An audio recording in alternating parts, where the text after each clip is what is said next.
যুবক অভিযোগ করছিল আল্লাহর রসুলের কাছে আইসা যে আমি 2 হাতে কামাই, আমার বাপে 2 হাতে খরচ করে, আমাকে কিচ্ছু জিজ্ঞাসা করে না, আমার আব্বাকে একটু শাসায়া দিবেন। তা আল্লাহর রসুল পাঠাইছে যুবকের বাড়িতে তার আব্বাকে ডাইকা আনতে।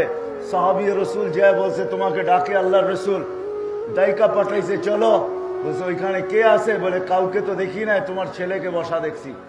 তো বাবা মনে মনে কবিতা পড়তে পড়তে আইতেছিলেন, বাবার মনে গাইথা গেছে, গায়া ফেলছে যে আমার ছেলে কোনো অভিযোগ করছে, নাইলে এই অবেলা ডাকবে তো ডাকবে কেন।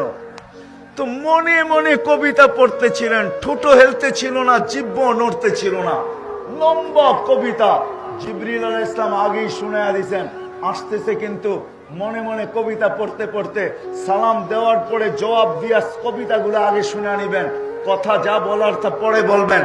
যখন এসে সালাম দিছে আল্লাহ রসুল জবাব দিয়া বলছে কবিতা শোনাও।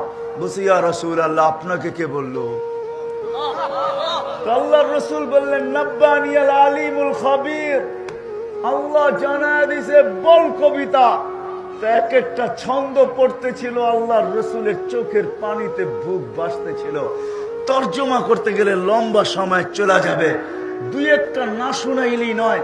বাপ মনে মনে ভাবতেছিল একা ছিলাম, বড় স্বপ্ন ছিল বিয়ে হবে, বিয়ে হইল তো 2 জনের স্বপ্ন দাঁড়ায় গেল যে আমাদের কুল ভরবে। সেই দিন আমাদের কুল ভরা গেল, 2 জনে নিজের জীবনের বাঁচা ছেড়া দিলাম, তোর জন্য বাঁচতেছিলাম। আমরা বুড়া হইতেছিলাম, তুই জোয়ান হইতেছিলি।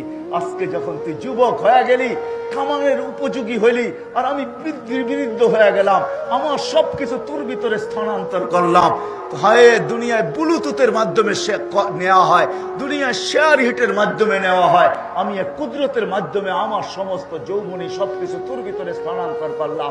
আর তুই আজকে যুবক হইলি, কামাইতে শুরু করলি, তুই আমাকে বাপ না ভাবতি, একজন বন্ধুও তো ভাবতে পারতি, একজন বন্ধু না ভাবতি, একজন প্রতিবেশীও তো ভাবতে পারতি, প্রতিবেশীরও তো একটা অধিকার আছে।